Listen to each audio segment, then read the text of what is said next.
bom dia para vocês. Nós estamos no programa Questões de Fé. E aqueles que nos veem domingo às 20h30, também uma saudação, uma cordial saudação. Nós estamos comentando a exortação apostólica do Papa Francisco, mas nós nos detivemos na parte em que ele fala da necessidade da renovação das estruturas da igreja. E ele focaliza várias coisas importantes, as instituições básicas fundamentais da igreja, que são as paróquias, a diocese e a sé apostólica. Como renovar essas três instâncias? E na paróquia ele cita as comunidades eclesiais de base, mas também os movimentos, associações, grupos de espiritualidade e assim por diante. Então nós estamos tratando deste aspecto porque é muito próximo da gente, né?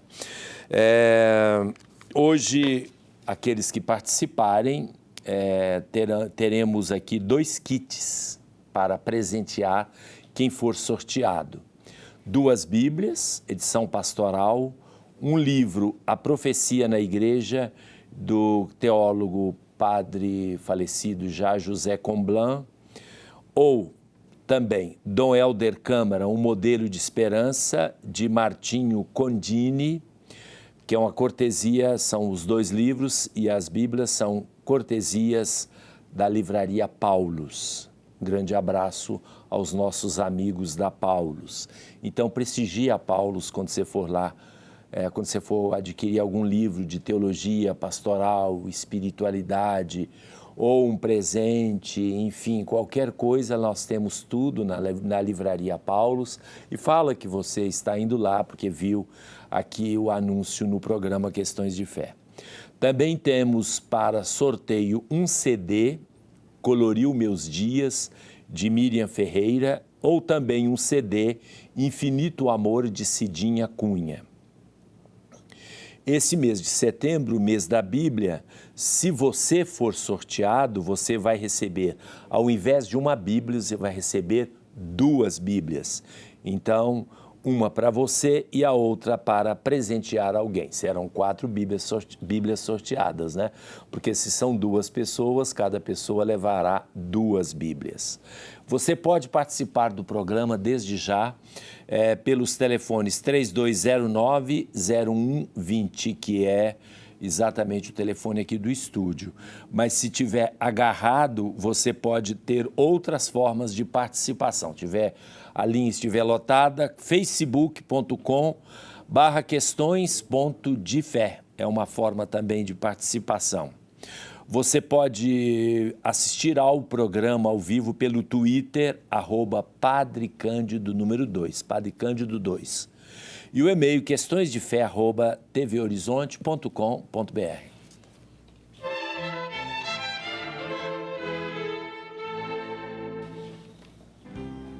Olha, vejam bem, nós temos ultimamente assistido a casos escabrosos no futebol. Então, por exemplo, começando de algum tempo atrás e somando, né? Porque essas coisas vão cada vez inchando, vão crescendo. Começando com aqueles torcedores que foram à Bolívia ver o jogo do Corinthians. E lá um deles soltou um rojão que era proibido, ele não podia ter levado, soltou o rojão, resultado, matou uma pessoa, matou um adolescente de 14 anos. Curiosamente, ficaram todos retidos, esses torcedores identificados como sendo daquele grupo que partiu o rojão, incluindo esse que foi acusado, ficaram presos lá na Bolívia. Mas por intervenção do governo brasileiro, eles foram soltos depois de alguns meses, vieram para o Brasil. A única coisa que a gente sabe é que eles voltaram a fazer as mesmas coisas aqui no Brasil, usando violência, guerra e assim por diante. Inclusive o sujeito que fez essas coisas lá, esses grupos, esse sujeito que fez. Nós temos também, por exemplo, um caso de um vereador do PT, todo tatuado, fortão, que era especialista em violência nos estádios. Chegou a machucar uma pessoa de maneira grave, registrado tudo isso pelas câmeras de televisão. Falaram, não sei o que, se apresentou, cadê? Aconteceu alguma coisa com aqueles torcedores corintianos no Brasil? Com esse pessoal também, inclusive esse vereador, aconteceu alguma coisa? Aconteceu alguma coisa com os torcedores lá do sul do Brasil, numa guerra de dois times que estavam lá? Foi tudo flagrado pela televisão, todo mundo viu. Aconteceu alguma coisa? Não sei, não foi noticiado. Outra coisa aqui em Belo Horizonte mesmo, nós todos estamos cansados de ver a cada vez que há um jogo entre os dois times com duas torcidas rivais, Atlético e Cruzeiro, sempre tem bandidagem, depredação, gente machucada, quando não morta, realmente morta, assassinato.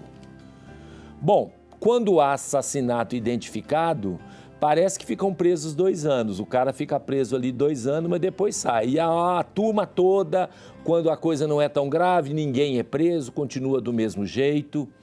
E o pior, eu nunca vi casas desses marginais e bandidos serem queimadas, perda do emprego, ter que mudar de cidade, continuam do mesmo jeito, numa boa, e ainda recebendo aplausos de muita gente. E aí vem um caso, uma menina, uma moça, no sul do Brasil, no auge daquela coisa de torcida, acaba fazendo uma ofensa racial. A minha dúvida é injúria racial realmente? Porque se fosse um jogador do time que estivesse jogando muito bem, do time dela, se fosse o Ronaldinho Gaúcho que estivesse lá jogando, defendendo o time dela, ela ia falar isso? Ela ia xingá-lo pelo fato de ser negro? Claro que não. E, obviamente, são os torcedores adversários de um bom jogador que faz gol neles, que o ofendem de qualquer maneira, o que eles podem usar. Juízes, jogadores são ofendidos no campo o tempo inteiro, tá? Todos os nomes são usados. As torcidas, inclusive, as famílias têm até medo de levar crianças para o estádio, de tal maneira a situação é vulgar, é baixa nos estádios. Essa menina cometeu um erro, não há dúvida nenhuma, foi errado. Deve pagar na justiça por isso. Mas a casa dela foi incendiada. Ela perdeu o emprego. A família dela está refugiada no interior do Rio Grande do Sul. Houve um linchamento não só moral, houve um linchamento moral, físico, como se ela fosse uma bandida e uma criminosa. Criminosos são estes outros. O que está acontecendo com eles? Nem deve. Não deve acontecer, não deve haver linchamento. Isso é a justiça que deve julgar, só que a justiça, nesse caso, não funciona. Mas possivelmente vai funcionar muito bem para ela. Eu não consigo entender isso. Você consegue entender, caro telespectador? Eu não consigo. Por que esta menina está sendo tão execrada quando os vizinhos dela, inclusive vizinhos que são negros, falam, nunca, nós sempre fomos muito bem tratados pela família dela, por ela, vizinhos. Ela é simples, é pobre, mora em bairro de periferia de Porto Alegre e, portanto, ela tem vizinhos de todos os tipos e ninguém reclama dela. E, no entanto, foi linchada por grupos de pessoas, evidentemente ninguém sabe quem são, foi linchada, expulsa do emprego, a família teve que sair, não tem que ficar refugiados.